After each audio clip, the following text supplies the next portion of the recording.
Good morning and good afternoon, social media friends, business partners, and many of you who I benefit connecting with recently through social media. In today's episode, I have the honor, it's my privilege to share with you a new relationship that I started with Jonathan Merrill. I call him the modern family law attorney. So, with that as the introduction, let's ask him to come into the studio. Hello, Hello, Jonathan. thanks for Hi. having me. Happy to You're, be here. you're very welcome. Thank you for sharing your time. My pleasure. Yeah. So, Jonathan, before asking you to come into the studio, just so you know this, I kind of dropped the background for you as describing you to be the modern family law attorney, right? That's right. That's right. So with that as the backdrop, if I might lead off with asking you a question I'm sure you get asked all the time by either your soon-to-be clients who need your help, either fortunately or unfortunately, Right. or your business and referral partners. My first question is, Jonathan, why family law? Sometimes I still ask myself that. I don't know. You know what? I didn't know when I went into law school, I really didn't know what type of lawyer I wanted to be.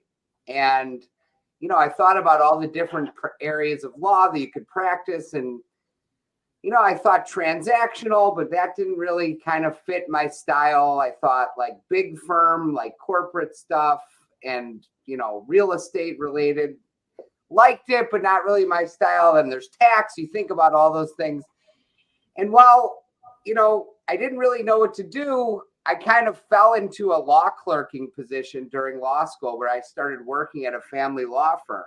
Really? And I didn't know I wanted to do family law or divorce, but I instantly kind of clicked with it because, you're getting into the heart of very personal situations. You're kind of talking as much lawyer to client, human to human, which I really like as a person. It kind of fits my style. You're dealing with, real life situations. And at the same time, family law kind of encompasses all those other areas of the law that I spoke about that I didn't really hate, but I can kind of dabble in through the divorce process too. So it was kind of a all-encompassing area of the law that kind of just hit home with me. And, I liked from a personality perspective and helping people through difficult problems. And that was, 20 some years ago, and I haven't looked back. I must admit, in the short amount of time that I've come to know you through your social media digital presence, I kind of agree. Family law does kind of fit you. I don't know if that's a compliment or not, but thank you. It is a compliment. Why? Because as a consumer of your content, you kind of humanized the business of family law. You humanize certainly your leadership role, owning and running your law practice, and of course you've humanized what I call the stressors in one of life's events. Yeah, I mean, I appreciate you saying that. And I think there really still is somewhat of this stigma, or just like people hear the word divorce or divorce lawyer and they kind of have this reaction. I mean, people, when I'm meeting people out, they say, "What do you do?" When I say, "Oh, I'm a family law and divorce lawyer," there's always like it's not like, "Oh, I'm a banker," or "I'm a, realtor," or whatever. It's always like, "Oh, wow." So I think good or bad, there's always like some sort of trigger or stigma. And obviously, different people have different reactions to the divorce process, whether they've gone through it personally or a parent or a family member. Everyone's got some sort of connection to it.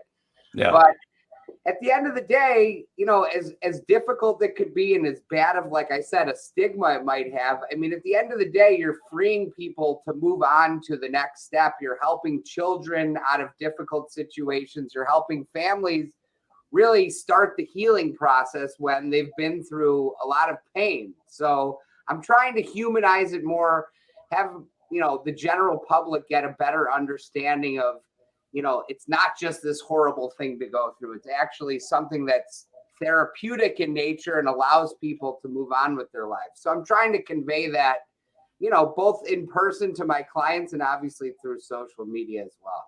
Yeah, I think you're doing a great job. Why can I say that? Full disclosure, not that I'm in need of your services, Right. but if I were to imagine myself in need of having a conversation with you and your team of associates, you certainly made it so much more humanizing. So there you go. Thank you. I appreciate that. My next question is this. For as long as you've been in the business of family law, when you work for a firm, and of course, when you decided, you know what, I'm going to create my own thing, how have you changed in your mind the marketing, the messaging of the practice you're trying to put in front of your clients? Yeah, I mean, look, marketing has always been something that I thought, as an attorney and obviously as, a business owner, that's crucial. And Right. frankly, the legal industry, I think, is and always has been very late to the game when it comes to marketing. Right. Lawyers are set in their ways and their, old-fashioned thinking, the old-fashioned way of doing business that, especially the older attorneys in the industry, they're, you tell them, half of them don't even know what LinkedIn is or pay-per-click marketing or, internet marketing. So a lot of them they can't imagine that. They're still kind of stuck in like you want to advertise, put an ad in the yellow pages or something. So I've always been intrigued with the business of law. And, once I started my own firm, I kind of took what I liked and didn't like from my, experience at the prior firm I worked at and use that to, envision and ultimately bring to reality what I wanted my own firm to be.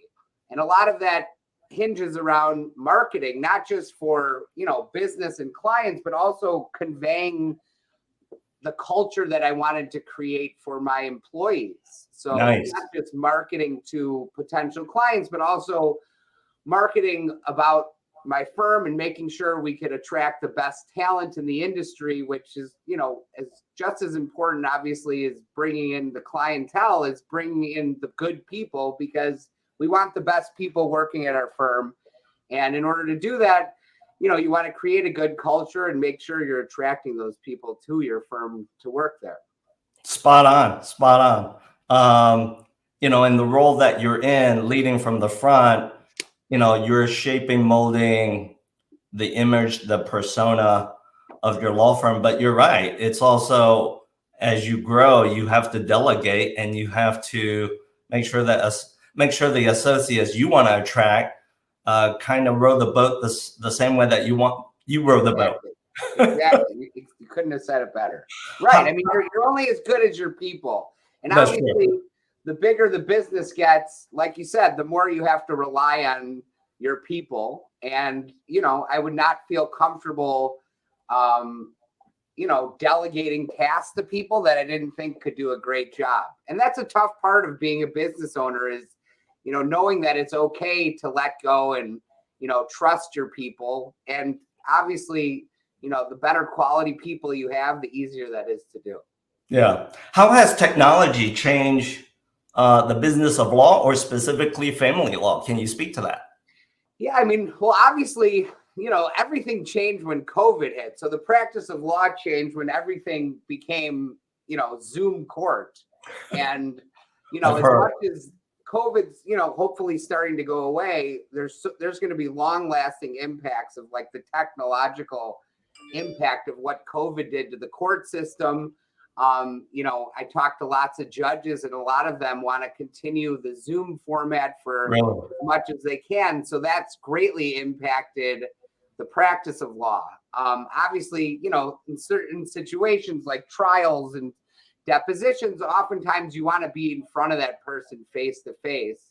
But technology's kind of brought a whole new facet to everything because, the days of running around the courthouse all morning and, either maybe even going from one courthouse to another. Sure. Now you can get from one room to another, one place to another with the click of a button. So that's been, I think, the biggest technological impact on the practice of law in the history of the practice of law is because Zoom, I believe, is here to stay. Whether, obviously no one thought we'd be in this situation, but my firm, every morning we used to walk, all of us used to walk over to the courthouse and be running around different courtrooms and be there, until lunchtime. Now everyone's just clicking away from, their desk or their house.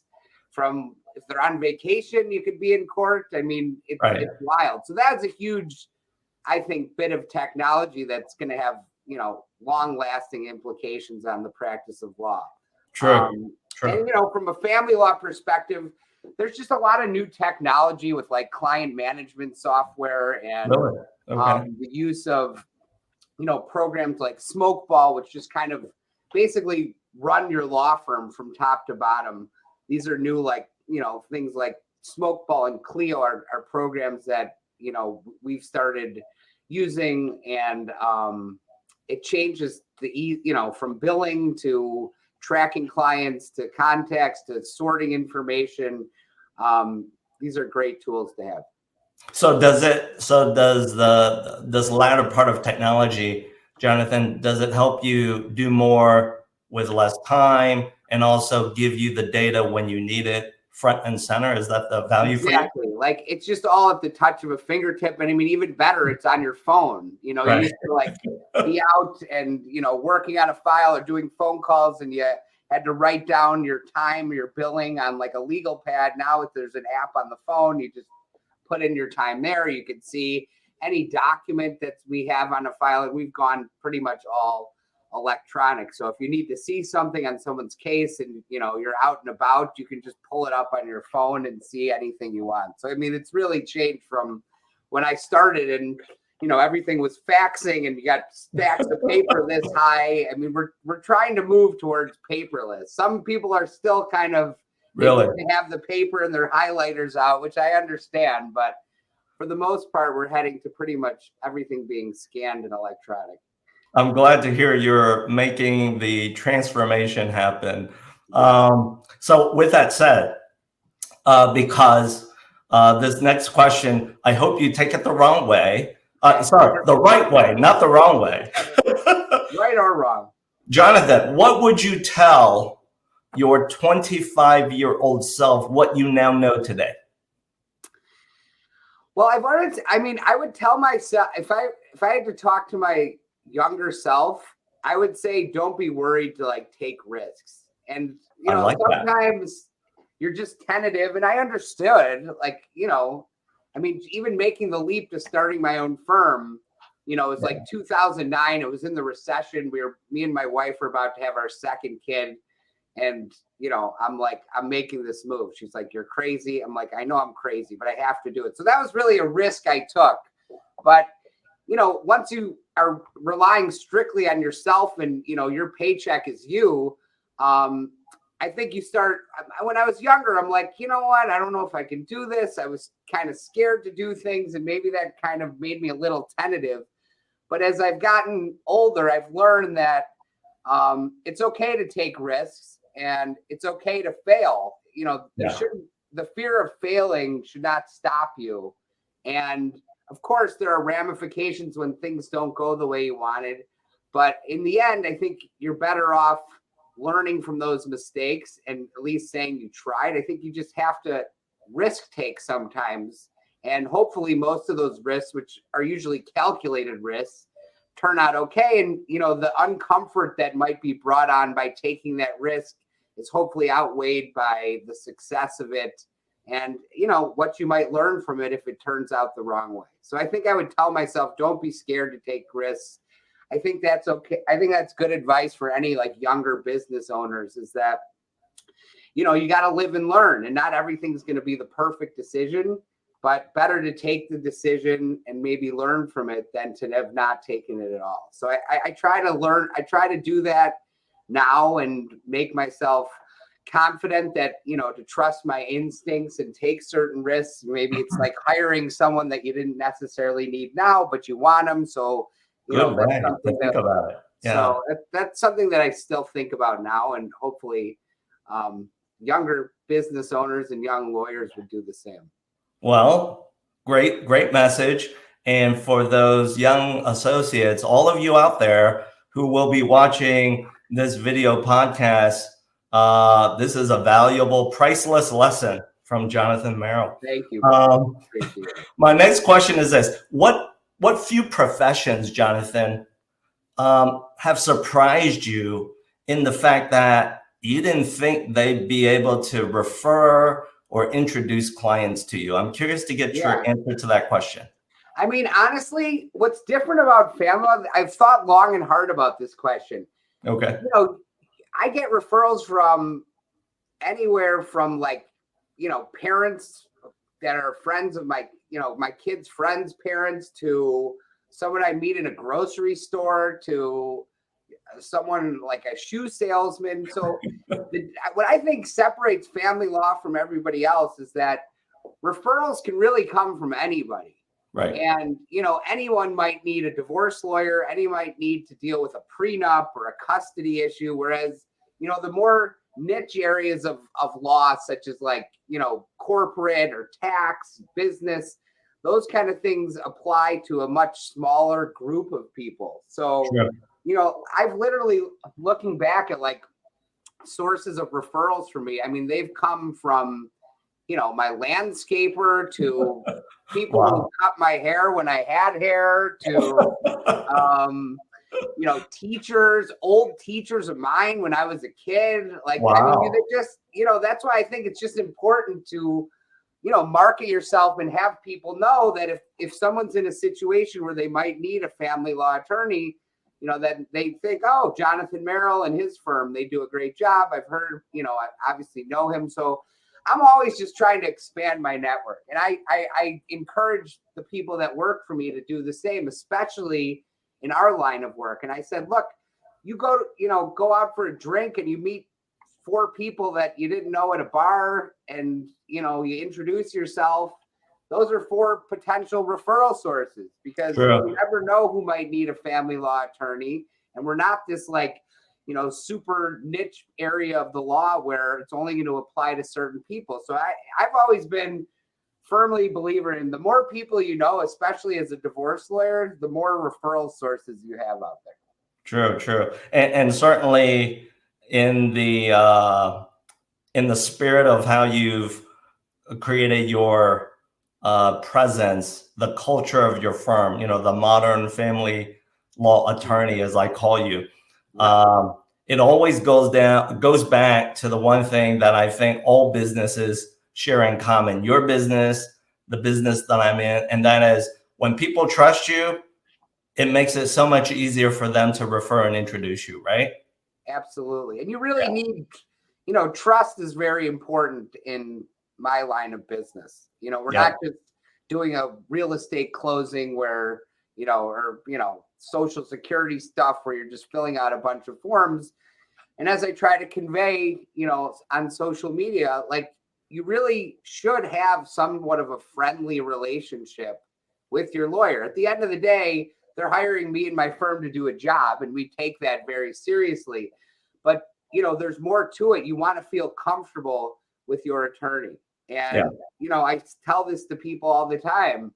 If you don't feel comfortable with your lawyer, it's probably not going to work regardless, because it's not just legal advice. It's, trusting your attorney to tell them what's going on, trusting that, you could say when you made a mistake, and, that your attorney's going to take it in, the right way, and, direct you or advise you properly. So as much as it is a business relationship, I think some lawyers just come off too strict and stern, and it scares people away, especially people who, have never had to talk to a lawyer in their life before, or never had to go through a situation like it. I think it's crucial that you be able to connect with them on that personal level. And then obviously you want to get them the results that, you know, they're expecting from you, which is of course what we strive to do.